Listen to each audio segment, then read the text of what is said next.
Hello नमस्कार, कैसे हैं आप सभी लोग। उम्मीद करते हैं अच्छे होंगे, प्रसन्न होंगे। सभी का स्वागत है हमारे चैनल पर।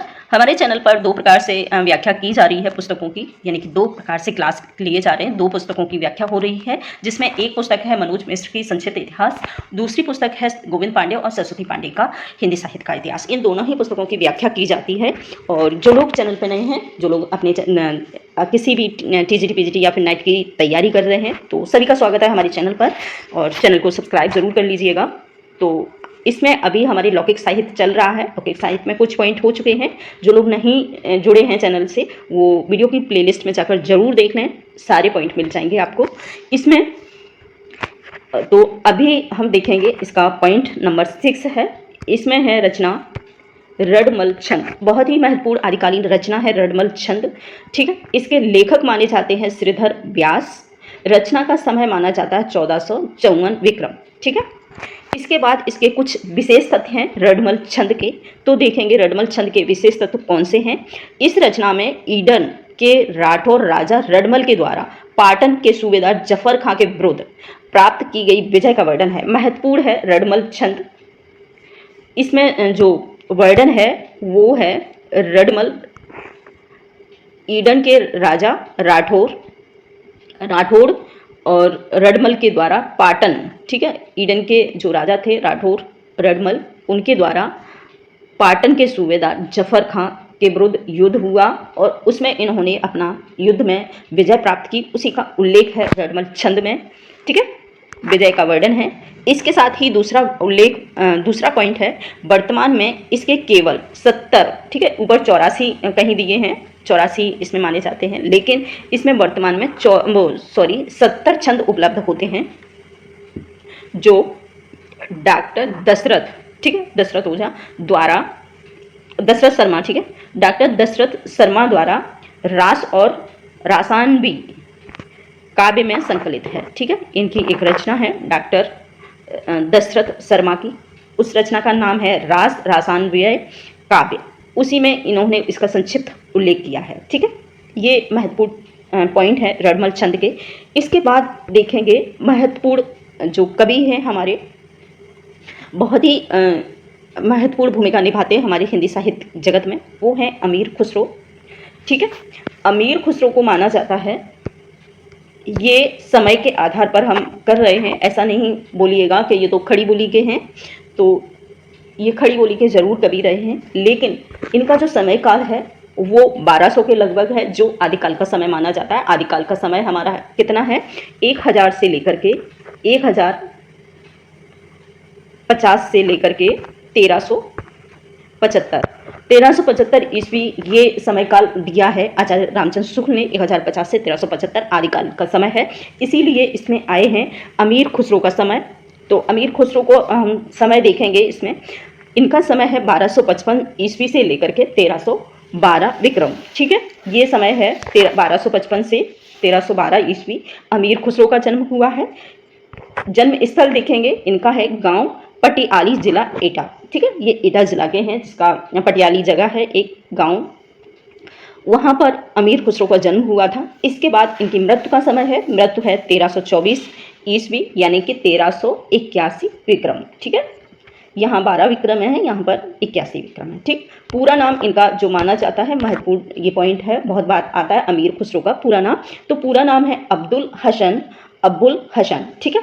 कोई इसे अब्दुल हसन बोलते हैं, कोई इनको अम्बुल हसन बोलते हैं। तो दोनों ही पॉइंटों को आप जरूर ध्यान में रखिएगा, तो अब्दुल हसन या फिर अबुल हसन, ठीक है। इसके बाद नेक्स्ट पॉइंट है उपाधि, ठीक है। हाँ, ठीक है। इसके बाद है उपाधि, एक सेकंड देखें हम, कुछ अलग तो नहीं है, ठीक है। इसके बाद आता है पॉइंट इनका,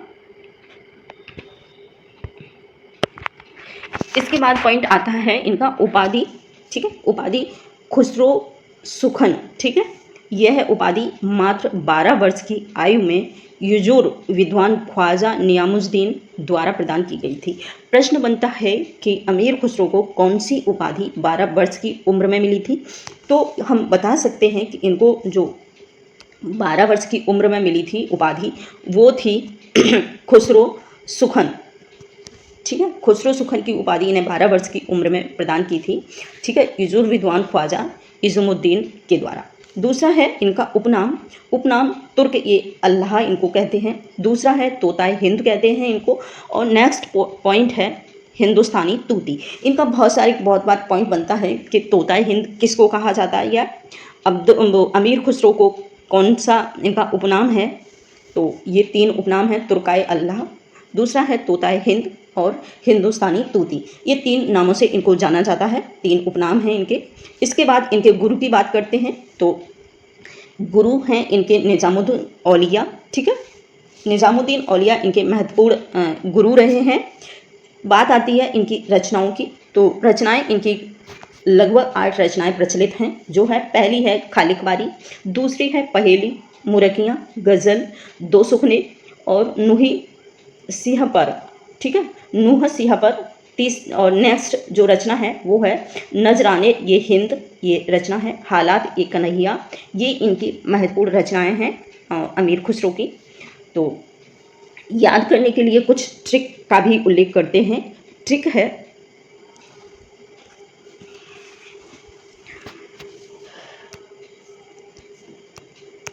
जो इनकी महत्वपूर्ण रचनाएं हैं उन्हें ट्रिक के माध्यम से याद रख सकते हैं। ट्रिक बहुत ही आसान है जो हमेशा आपको याद रहेगी। ट्रिक है अमीर हिंद के मालिक कन्हैया, ठीक है। अमीर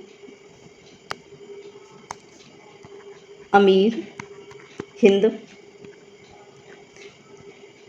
के मालिक कन्हैया, ठीक है।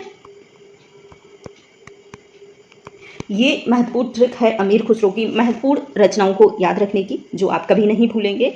अमीर से आते हैं अमीर खुसरो, और हिंद से आते हैं नजराने हिंद, और दूसरा है मालिक से आते हैं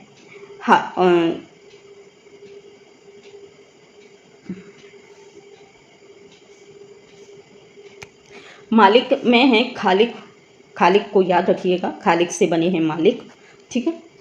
तो मालिक में है खालिक, और दूसरा है पॉइंट इनको हालात ये कन्हैया, यानी कि कन्हैया, अमीर हिंद के मालिक हैं कन्हैया, ठीक है। इस प्रकार से इनकी महत्वपूर्ण रचनाओं को याद कर सकते हैं, ठीक है। और इनकी जो अभी बताया है कि इनके जो गुरु थे वो निज़ामुद्दीन औलिया थे। साथ ही माना जाता है कि इनका जो खुसरो हैं अमीर की उपाधि इन्हें दी थी अलाउद्दीन खिलजी ने, ठीक है। अलाउद्दीन खिलजी के द्वारा ये अमीर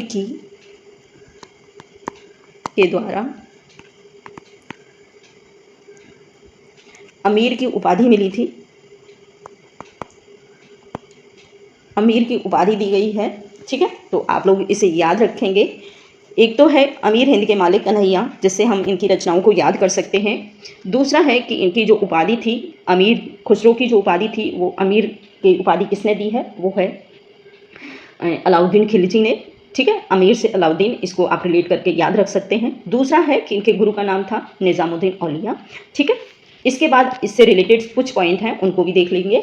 पॉइंट है इनकी खालिकवारी रचना एक दोहा कोश है। महत्वपूर्ण पॉइंट है कि अमीर खुसरो की कौन सी रचना दोहा कोश मानी जाती है, तो खालिकवारी है, ठीक है। इसमें तुर्की, अरबी और फारसी हिंदी के पर्यायवाची शब्दों को शामिल किया गया है। यह रचना गयासुद्दीन तुगलक के पुत्र भाषा ज्ञान देने के उद्देश्य से लिखी गई थी। ऐसा माना जाता है कि जो इनकी रचना थी खालिकवारी, वो एक भाषा शब्दकोश है, जिसमें अरबी, फारसी और तुर्की हिंदी भाषा का उल्लेख, उनसे रिलेटेड पर्यायवाची शब्द दिए गए हैं। दूसरा है गयासुद्दीन तुगलक के पुत्र, ठीक है, को हिंदी भाषा या फिर भाषा का ज्ञान देने के लिए इस रचना को लिखा गया था। इसके बाद है नेक्स्ट दूसरा पॉइंट, इनकी नूह सिपहर रचना जो है, नूह सिपहर, ठीक है, रचना में भारतीय बोलियों के संबंध में विस्तृत वर्णन किया गया है।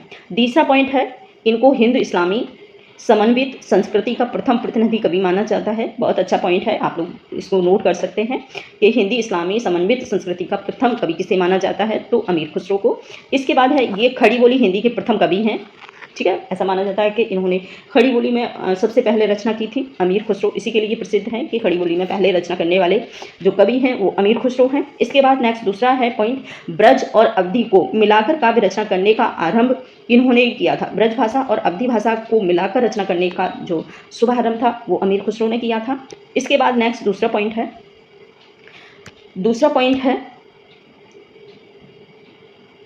खुसरो की हिंदी रचना का प्रथम संकलन जवाहरे खुसरवी नाम से सन 1918 में मौलाना रशीद अहमद सलाम ने अलीगढ़ में प्रकाशित की थी। इनकी पहली रचना जो है 1918 में प्रकाशित हुई थी। ठीक है। इसके बाद नेक्स्ट दूसरा पॉइंट है, इस प्रकार का द्वितीय संकलन 1922 में ब्रज रत्नदास ने नागरी प्रचारी सभा काशी के माध्यम से खुसरो की हिंदी कविता नाम से प्रकाशन कराया था। ठीक है। अमीर खुसरो की जो पहली जो रचना थी नागरी प्रचारी सभा में पहली रचना प्रकाशित हुई थी वो हिंदी कविता के नाम से प्रकाशित हुई थी। ठीक है। इसके बाद नेक्स्ट दूसरा पॉइंट आता है, दूसरा पॉइंट है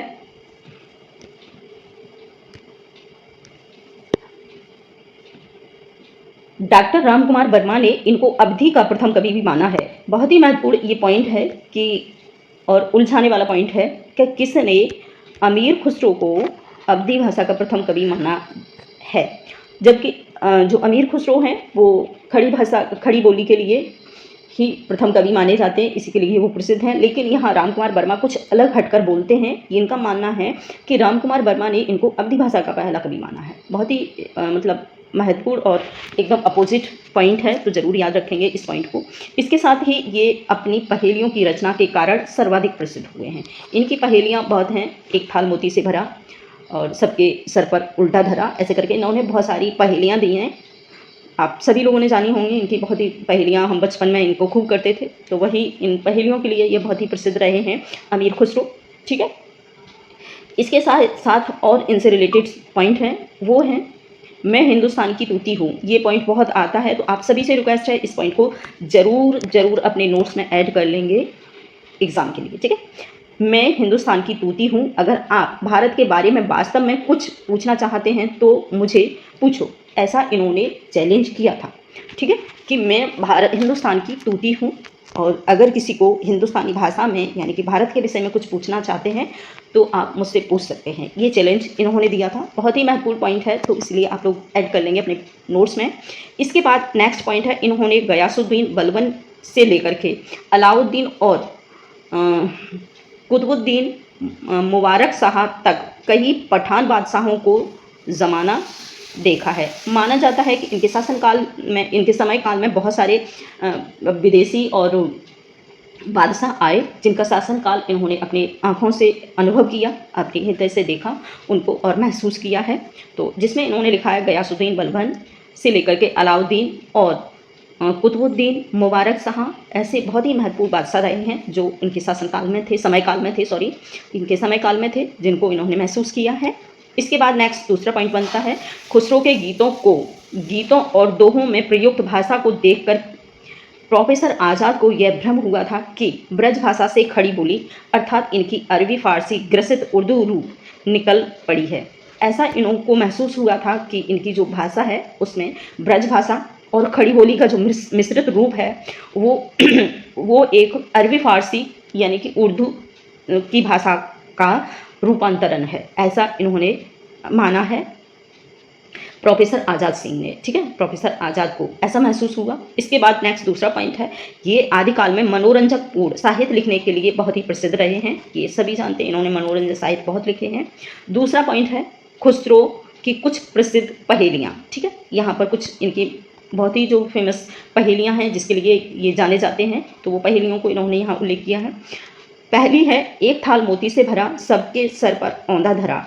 ठीक है, ये इनकी है। दूसरा है, चारों ओर ये थाली फिरे, इसकी पूरा लाइन है, जो हमने ऊपर एक लाइन ही बोली थी, यहाँ पर ये पूरी लाइन है। ठीक है, चारों ओर ये थाली फिरे, मोती इससे एक ना गिरे, पूरा ये है, यानी कि इसका जो आंसर है वो है आकाश। दूसरा है, जो सांप ताल को खाए। ठीक है, ज्यों सांप ताल को खाए, सूखे ताल सांप मर जाए। ठीक है, ये इनका है।